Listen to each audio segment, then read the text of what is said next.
Photo collectives are profoundly important to the world of photography, in terms of creating great work and in terms of pushing the medium forward. Groups like F64, established in 1932, included the likes of Ansel Adams. They focused on creating images that had a sense of clarity and beauty. The 1960s group Provoke went in a completely opposite direction with their street photography, by creating images that were blurry, grainy, and out of focus. The legendary group Magnum Photos began after World War II, and has included some of the most well-known photographers of all time that have greatly influenced street and documentary photography in nearly every way imaginable. Each of these groups has left their mark on photographic history and taken it to new places. A more recently established group of 11 photographers that is pushing street photography in new directions published their first collective body of work in 2017 and called themselves VoidTokyo. They're continuing the tradition established by other collectives that came before them to work towards a common goal. Their mission statement to cover changes taking place in Tokyo through their collective eyes is as malleable as the city they're covering, because of global factors that have forced them to change course throughout the group's time together so far. To get a better idea of the images created by each member of the group and the mindset that they put into crafting them, I want to briefly examine all of their work through the zines that they've produced so far, as a lead up to the 9th volume, which will be released soon. This is Street Smarts Volume 35, VoidTokyo. This video is brought to you by Dehancer Film Emulation. The statement that opens the first 6 volumes of VoidTokyo reads, "To photograph today's ever-changing Tokyo, presenting each member's photos to the world in real time, to continue sharing our Tokyo through the publication of zines." VoidTokyo began from such a thought, due to the 2020 Olympics having been decided. How far will the international city Tokyo change, and what will happen thereafter? Our compound eye viewpoints are gazing at the void of current Tokyo. We will have been capturing the future of Tokyo, which keeps changing, through the approach of street photography, and we want to continue presenting it as a record, memory, and photograph. The founder of this group is Tatsuo Suzuki. To say I'm a big fan of his work would be an understatement. His recent release of a new book titled The Sound of Waves shows a clear progression of style, with the inclusion of a lot more abstract photos. The addition of work similar to what he's created in the past, allowing him to maintain a consistent and cohesive voice, and deeper meaning and thought behind what's going into his work. Tatsuo had this to say about its creation. "During the confusion of the pandemic era, I suffered a loss of a close friend. Soon after his funeral, I happened to photograph the ocean and the splash of waves in Hamaya. I suddenly felt that he had returned to the sea. At that moment, I decided that photographs of water would serve as a motif and as a basis for my new work. I left the city and began to continuously photograph water, rain, rivers, ponds, the ocean. It seemed to me that I could see life arising in the bubbling mountain springs, and I watched as it eventually returned to the sea. I wanted to infuse these photos with the feeling of music and speed, which from the beginning has underlined my work. So I also began to take photos related to music. And I also continued to take portraits, often while thinking about parenthood and the cycle of life."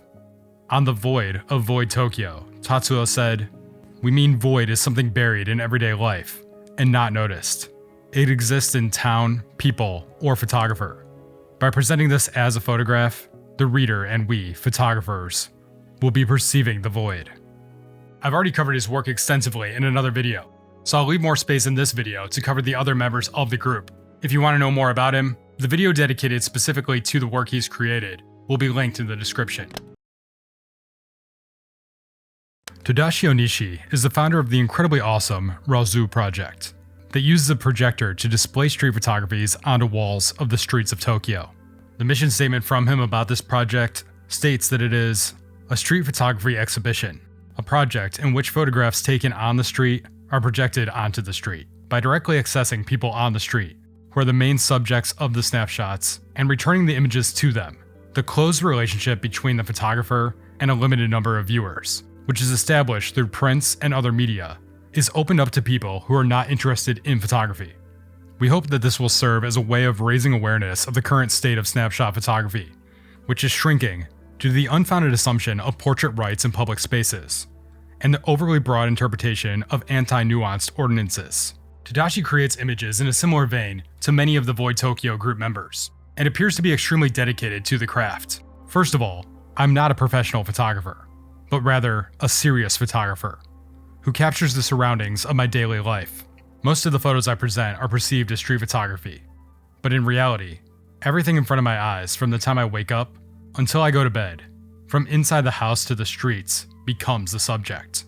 In my usual photography style, I strive to take pictures without including my own intentions as much as possible, without setting a theme. The act of continuously taking photos itself is the theme, so I do not set a visual or story theme, and without choosing conditions such as composition, timing, or light. Outside of his focus on street photography, he has also created a ton of images that focus primarily on different dancers, seeing himself as part of their performances through the act of playing the I.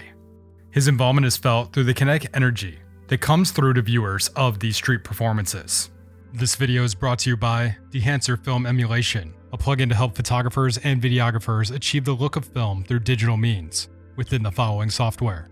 For more information on how Dehancer can help you achieve the look of film on your frames by adding authentic and tested looks, compression, grain, halation, bloom, and more, check the link in the description. Ash also has a similar style to Tatsuo, and clearly contributes to the continuity of the voices within the group. About his photography, Ash has stated, "I run a web development related company. I started in photography to take breaks from work. I didn't start out very seriously, but now it is the focus of my life's work." That work has received some high accolades. In 2017, Ash was a finalist for Magnum Photography Awards for a project called Scrap and Built that revolved around the constant changes that take place in the architecture of Tokyo. Tokyo is stuck in a cycle of building new buildings, demolishing them, and then rebuilding them again. The city is stuck in a cycle of scrap and build. The people live in a city which keeps changing, and thus are constantly on the move, reflecting the relentlessness of Tokyo itself. This energy pervades the buildings and residents alike, reverberating between the two. I think there are differences in how Japan and Europe treat their buildings. In Europe, beautiful buildings from the Middle Ages, buildings that are thousands of years old, are still in use today. In contrast, most Japanese buildings have little history. They are demolished as soon as they are no longer needed, and new buildings spring up in their place. Therefore, the landscape of Tokyo continues to change at a very fast pace.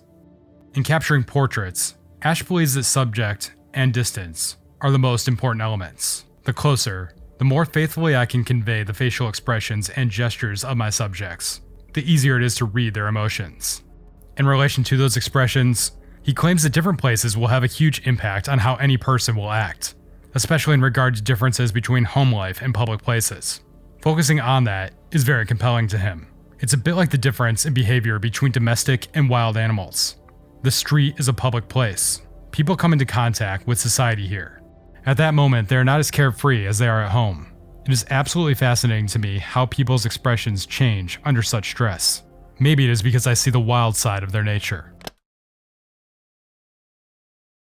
Hiroki Fujitani is a photographer who is harder to track down information on. From interviews I was able to find, he always wanted to know more about the people he was photographing, stating, what kind of past does the person have? And what kind of future is there? What kind of living is done? And where do they live? I'm interested in the person who walks a life different from everyone else. In his attempts to dive deeper into understanding people through photography, he stated, "The photograph is a mirror that shows myself." Also, it is attractive that street photography takes the life of the subject more than any other type of photograph. His photos are beautiful, high contrast, black and white, that also bear similarity to others in VoidTokyo, but are a little less in your face. Hiroki said he shot black and white because, "I believe that it's a monochrome picture that you can't be cheated by the color and can sharpen a theme." Sadly, he suddenly passed away in 2022. 4 years have passed since VoidTokyo's first publication. We are moved when we think about all that has happened during that time. Now, Tokyo is in a situation that we could not have anticipated back when we began, meaning, of course, COVID-19. We had believed that the city, as host of the Olympics, would have been in a state of rapid transformation. Instead, a new normal has been forced upon us. Fear of infection has become our way of living.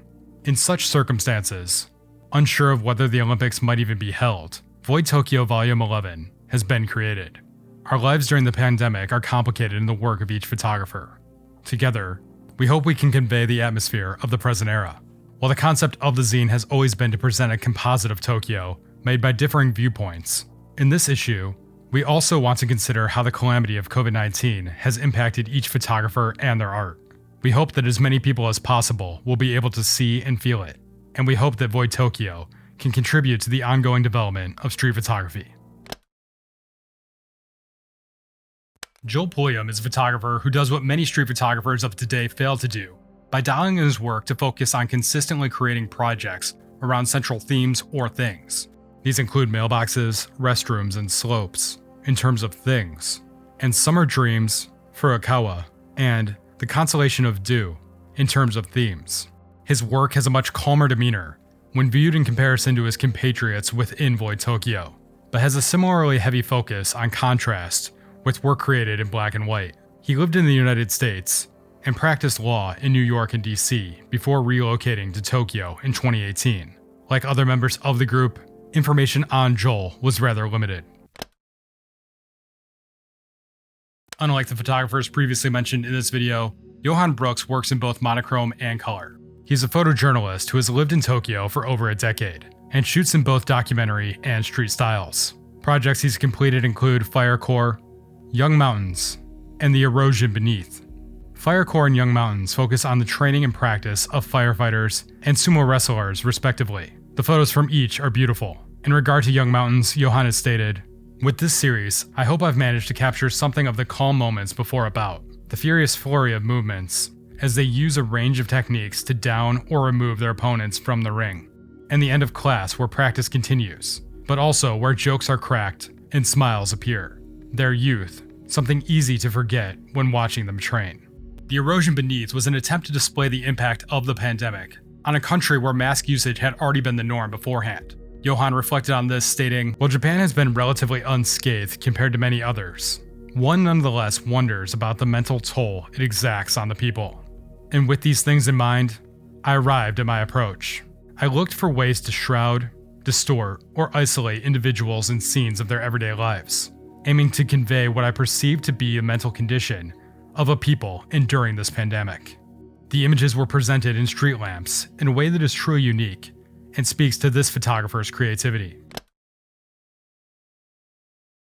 Ever since getting a magical item, I've been making wonderful discoveries every day. I cannot not photograph them." Kawara Chan shoots primarily in black and white, but does have some color work on her Instagram. She professes to not have a strong background in photography, and says she first became interested in it through the cover art of vinyl records. Chan is, however, clearly a well-rounded student and lover of art from different mediums, since she started her artistic journey through the ambition to become a painter, only to later become a professional singer. After getting married and having children, her artistic life died down, but she was drawn into street photography through the use of Instagram. Starting with using an iPhone before moving on to another camera, she sticks to prime lenses to avoid overcomplicating things, and more often than not takes photos around her everyday life, rarely going out with the sole purpose of creating photography. She says, "I take pictures of everyday life around me in Tokyo. I'm particularly fond of festivals and events, and have been photographing them as a project for several years now. When I stare at the people passing through the streets, I feel the strength and complexity of human energy. I never get tired of watching people's activities, and Tokyo has so much potential that it never ceases to interest me." With VoidTokyo Volume 8, our membership has changed. Together, with each of us having different points of view, we are working to capture present-day Tokyo in an ever more multifaceted way. Between COVID-19 and the return of people to our city, how do we feel emotionally, and where might these feelings take us? We hope that you will look at these photos chosen by each member and think about this. VoidTokyo was originally formed with the intent of leaving behind photos on the medium of paper. From our beginning until now, our work has been consistent with this purpose, and we would like to continue on accordingly. As we publish more and more, we hope that people will find it easier to understand how Tokyo is changing. This is but one of the many interesting things that street photography can do, and in this small way, we hope that we can contribute. Unfortunately, it's relatively hard to find information outside of social media accounts on the other members of VoidTokyo: Kenji Akamoto, Tadashi Yamashita, Takahiro To, and Yukari Unli Sasaki. Each create incredible work, but don't appear to have much at this time in terms of interviews. The group has an exhibition in Ginza from March 4th to March 16th, called Intersections. This exhibition is a collaboration between VoidTokyo and a number of Korean street photographers, and I believe it coincides with the release of the 9th volume of the VoidTokyo zine, titled Dialogues, which contains work from all the photographers involved in the exhibition. This crossover event and zine shows a continued push forward for VoidTokyo into territories that they haven't previously ventured. It works as a great example of the real-life exchange of street photography across borders. They can take the genre to new creative places, and is inspiring for me and hopefully will be for you too. Thanks to Dehancer for sponsoring this video. If you want to know how to use their plugin to get film looks on your digital photo and video, check the link in the description. Thanks for watching, please like, share, comment, and subscribe, and until next time, keep developing.